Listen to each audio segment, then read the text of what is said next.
সুপ্রিয় দর্শক, আসসালামু আলাইকুম। আপনাদের অবগতির জন্য জানাচ্ছি, ঠাকুরগাঁও জেলার খোঁচাবাড়ির হাট সপ্তাহে 2 দিন, শনিবার এবং মঙ্গলবার।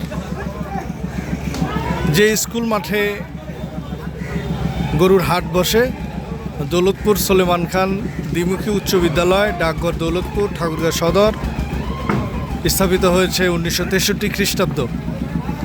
এখানে ঠাকুরগাঁও জেলার ঐতিহ্যবাহী একটি গরুর হাট। এ হচ্ছে প্রবেশ পথ। বড় ভাই, কমিটির এক বড় ভাই, আসসালামু আলাইকুম। কেমন আছেন আপনি? খুব ভালো। আপনাদের বাজারের পরিস্থিতি কেমন আজকের? পরিস্থিতি খুবই ভালো। কেমন আমদানি হয় এখানে? আমদানি 3000 গরু বিক্রি হয়। 3000 প্রতি হাটে?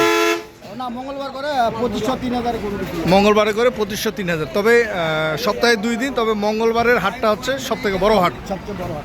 এখানে দেশের বিভিন্ন প্রান্ত থেকে, সারা বাংলাদেশ থেকে পার্টি আসে গরু নিয়ে যায়। নিরাপত্তা পায়, এই কারণে সবাই আসে। আচ্ছা, ধন্যবাদ ভাই। এই যে এখানে কমিটির ভাইরা বসে আছে ব্রেঞ্চে, এবং যে গরুগুলি এখান থেকে কিনে ক্রেতারা নিয়ে চলে যাচ্ছে, এখানে রসিদ চেক করে তারপরে গরু এখান থেকে বের হয়। এই যে আমরা দেখছি, গরুর রসিদ চেক করে এখান থেকে গরু বের করে ক্রেতারা গরু নিয়ে চলে যাচ্ছে। এই যে দেখছি এখানে কত সুন্দর মেমো চেক করে গরু নিয়ে চলে যাচ্ছে। মেমো চেক করছে হলো কমিটির লোকজন। ধন্যবাদ। আমরা রয়েছি ঠাকুরগাঁও জেলা খোঁচাবাড়ি হাট থেকে।